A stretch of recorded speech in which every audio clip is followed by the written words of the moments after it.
Yayasan Darul Amin, yang terletak di Desa Pahlawan Setia, Kecamatan Tarumajaya, Kabupaten Bekasi dikunjungi oleh PJ Bupati Bekasi, Dani Ramdan, pada hari Selasa, tanggal 13 Juni tahun 2023. Adapun kunjungan PJ Bupati Bekasi yang didampingi Camat Tarumajaya, Dede Mauludin HS, beserta Forkopimkam dan para kades sekecamatan untuk meresmikan sekolah di Yayasan Darul Amin. Acara berlangsung dengan hikmat. Setelah penandatanganan prasasti peresmian, PJ Bupati Dani juga diminta untuk memberikan santunan kepada anak-anak yatim. Menyebutkan bahwa ini menggunakan tanah TKD ya, Pak Kades Setia Pahlawan. Pada dasarnya boleh tanah kas desa, tanah masyarakat, tanah pemerintah pun itu digunakan, apalagi untuk kepentingan pendidikan seperti ini. Hanya tentu ada ketentuannya.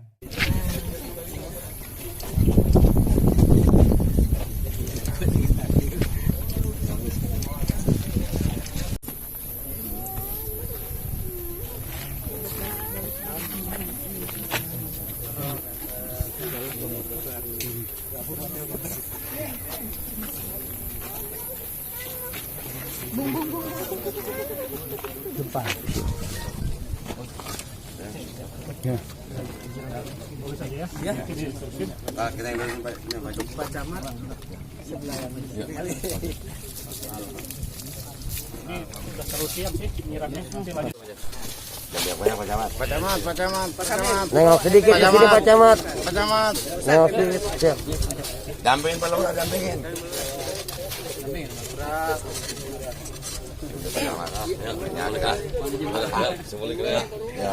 Semuanya mati. Lepas dulu. Lagi. Filosofisnya Pak tadi saya jelaskan bahwa misi kita peresmiannya seperti ya, peresmiannya ini kita memang pertama ingin mengkonversikan, mengenalkan yayasan Islam yang baru kita bangun ini supaya lebih lebih merakyat dan lebih diketahui oleh masyarakat sini bahwa ini adalah memang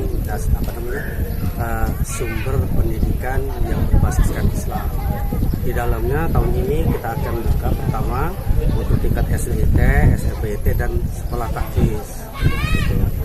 Tahfiz ini yang paling saya fokuskan ini sudah menjadi azam dan niat saya. Saya ini anak yatim. Kalau tahun ini saya belum bisa memberikan tempat tinggal di sini, maka mereka sementara langsung ini. Nah, untuk siswa dan siswinya sendiri di umum apa untuk yang tidak mampu atau seperti apa? Nah, kita umum Pak. Nah tadi saya bilang yang tidak mampu itu klasifikasi nanti. Klasifikasi maksud saya saya akan taruh di sekolah tahfiz, ya. Tetap dia bersekolah, tapi sekolahnya sekolah paket PKBM namanya. Nah, dia mau belajar agama secara total, hafal, ya segalanya agama.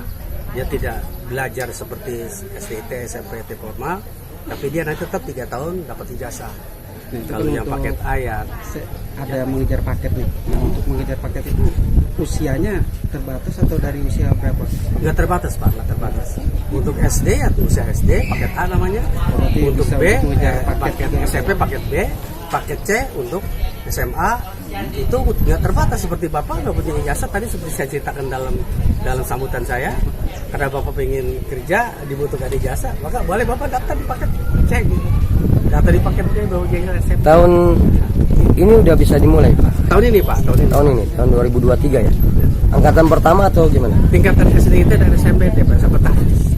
Tiga fokus. Sama PKBM. Jadi 4. SDIT, SMPT, PKBM sama tahfiz. Penerimaannya baru mulai tahun ini. Jadi kan sempat disampaikan sama Pak PJ terkait bangunan ini kan tanah TKD. Iya. Sistemnya seperti apa antara sewa, yayasan dan sewa. Desa. Ya, Sewa. Pak Kepala Desa sudah memberikan surat PRDes namanya, peraturan desa yang tentunya setiap tahun saya bayar upeti sama desa. Karena ini kalau TKD kan untuk untuk gaji apa? Ya, gitu ya. Berarti lahan ini TKD milik Pahlawan Setia, Pak? Iya, TKD Pahlawan Setia. Ada berapa luas, Pak? Kurang lebih 5.000. Nah, saat ini sudah ada berapa siswa dan siswi yang sudah ada di sini? Iya, untuk tingkat SD, SMP udah yang terdaftar sudah satu kelas Pak. Harapannya untuk ke depan, untuk pemerintah Harapan- maupun masyarakat. Harapan ke depan kita pengen ini menjadikan sekolah unggulan untuk orang sini, ya. Artinya mereka nggak perlu cari sekolah jauh kemana-mana, tapi di sini ada sekolah yang bermutu, gitu. Berkualitas. Dengan pastinya tidak membebani mereka terlalu berat ya dengan beban uang ini. Pastinya ya kita lihat kemampuan mereka. Tapi ada prioritas untuk anak yatim ini? Ada, yatim itu justru Pak. Saya juga punya di Jakarta, yatim itu memang dari sejak dia daftar sampai dia keluar, dia tidak bayar sekolah. Artinya tidak bayar SPP. Cuman bedanya kalau di Jakarta kan kena ada KJP ya Pak ya. Kalau di sini ya barangkali tetap tanggung jawab yayasan untuk SPP, barangkali untuk lainnya ya pastinya nanti ya mereka pasti punya keluarga lainnya gitu ya. Nggak semuanya sepenuhnya saya tanggung jawab saya. Dengan Pak Tenaga siapa? pengajar, Pak Kiai, Tenaga pengajar yang sudah kita siapkan sudah alhamdulillah sudah lengkap. ada berapa? Tinggal berapa? Ada 15 tenaga pengajar. Tenaga pengajar untuk tingkat SMP-nya ya. Tapi ada harapan atau niatan dari Pak Kiai sendiri untuk membuka sekolah Malakan sendiri atau bagaimana? Iya, pastinya. Pastinya. Berarti dipindahkan dari sini. Enggak gini Pak. Pastinya kita yang Tadi usaha. saya sudah bincang-bincang sama Bupati. Nanti yang akan saya tempuh namanya Rislah. Islah. Gitu, Pak. Kita udah persiapkan. Kita sudah persiapkan tadi. Sedang disiapkan. Kita sudah punya hampir setengah hektar untuk karena kan kalau Risla itu kalau di sini setengah hektar pastinya ya harus 1 hektar nggak setengah hektar gitu. Yang udah dipersiapkan di mana? Di daerah Babelan Oh, di udah ada setengah hektar. Pondok Soga. Pondok Soga. Apa tuh? Desa Pasir Klik. Pantai Hurip ya gitu. Oke, Pak. Dengan Pak siapa, Pak? Nama lengkap pakai titel atau enggak deh? Ya, pakai. Dr. Landas Kiai Haji Muhammad Amin Hade. Muhammad atau Muhammad? Muhammad ya. Singkat ya Muhammad. Baik, terima kasih. Oke, terima kasih Pak Kiai dengan Bu Kiai ya. Mudah-mudahan bantu doa bahwa sekolah ini bisa terus berkembang dan melahirkan generasi berakhlak, berilmu, tangguh dan berprestasi dan beradab. Amin. Terima kasih. Dari pemerintah bagaimana menyasar anak-anak tersebut agar bisa melanjutkan pendidikannya, terutama yang terhalang ekonomi? Kalau yang terhalang ekonomi sebenarnya kita sudah berikan BOS ya, karena untuk sekolah negeri itu sudah tidak ada uang sekolah harusnya gitu ya. Hanya memang persoalannya kapasitas daya tampungnya yang masih terbatas.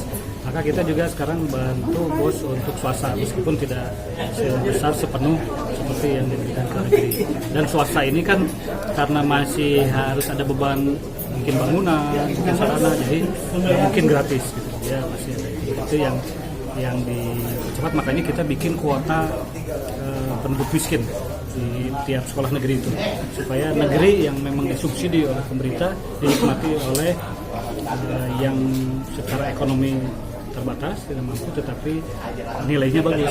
Itu jadi 30% itu dari keluarga miskin. Keberadaan daripada banyaknya yang membangun sekolah atau yayasan bisa menjadi alternatif kan untuk membangun eksistensi Kabupaten Bekasi, Pak? Di satu sisi memang membuka alternatif dan pilihan bagi masyarakat supaya bisa menyekolahkan anaknya lebih banyak. Tapi di sisi lain juga tentu pengawasan harus lebih kuat karena mendirikan sekolah itu tanggung jawabnya kan lulusannya itu seumur hidup. Jadi kalau salah didik kan nanti salah juga, makanya tanggung jawab sekolah itu bisa termasuk yang swasta ini harus punya kurikulumnya diawasi, penerapannya, sarananya memadai, guru-gurunya memadai, agar nanti hasil lulusannya juga sesuai dengan standar pendidikan. Mungkin kita sebagai kepala daerah dan berdirinya yayasan ini harapannya seperti apa? Yang pertama, masyarakat tentu kita berterima kasih dan apresiasi masyarakat maupun pengusaha mereka yang punya kekuatan pendidikan kemudian mendirikan sekolah, dan berharap memang harus punya kemampuan memang kalau mendirikan sekolah itu bukan hanya semata-mata bisnis. Tadi saya sampaikan kalau bikin sekolah, bikin rumah sakit itu bukan orientasi bisnis, tapi mungkin dia sudah punya kemampuan ekonomi, punya idealisme, punya membangun masyarakatnya, daerahnya, mendirikan sekolah. Nah itu yang bagus. Nanti biaya sekolahnya bisa lebih ringan karena sebagian ditanggung oleh yayasan atau pendiri sekolah dan rumah sakit. Itu yang idealnya seperti itu. Tapi setidaknya adalah kalaupun memang tidak seperti itu, biaya operasional ya harus sepenuhnya keuntungan dari layanan pendidikan, layanan kesehatan yang diberikan itu harus kembali untuk investasi di bidang pendidikan, yaitu pengembangan sekolah dan rumah sakit. Diresmikannya peletakan batu pertama oleh penjabat Bupati Bekasi. Ya, yang pertama ya kita juga merasa syukur ya karena di wilayah Kecamatan Rumajaya, khususnya di Desa Pahlawan Setia sudah ada lagi dibuka sarana pendukung pendidikan. Ini nanti insya Allah mudah-mudahan kita harapkan bisa menjawab tantangan dari problem tentang kependidikan khususnya di wilayah Kecamatan Rumajaya. Ini kan sekolah Islam ini Pak Camat. Nantinya juga bakal meningkatkan taraf pendidikan yang berkualitas kepada anak-anak ya. Ya jelas. Pokoknya apapun sistemnya ataupun dari segi yayasan, selama itu mengikuti sesuai dengan aturan dari pendidikan nasional yang telah ditetapkan dan diarahkan, ya kita selalu mendukung. Ajakan Pak Camat sendiri untuk masyarakat bisa anak-anaknya untuk mendaftar di sini. Iya, yang jelas begini. Sebenarnya untuk saat ini untuk khusus di wilayah Kecamatan Rumajaya untuk sarana prasarana itu memang untuk tingkat SLTP dan SLT itu masih kurang, artinya terkadang banyak anak-anak kita itu yang bersekolah ke luar wilayah gitu. Jadi mudah-mudahan dengan adanya berdirinya yayasan ini, Darul Amin ini bisa membantu ya, memenuhi daripada kuota pendidikan anak-anak kita yang ada di wilayah Kecamatan Rumajaya. Apakah diprioritaskan untuk wilayah Kecamatan Rumajaya sendiri? Ya, kalau misalnya terkait teknis nanti pendaftar itu mungkin nanti dari yayasannya ya. Nah, cuma yang jelas yang namanya di wilayah kita, gitu. Masa ya dari wilayah kita sendiri tidak diprioritaskan, ditambahkan gitu ya. Gitu ya. Terima kasih Pak Camat. Oke ya. Sekali lagi 1, 2, 3. Sama semuanya. 1, 2. Betul nih Pak Camat.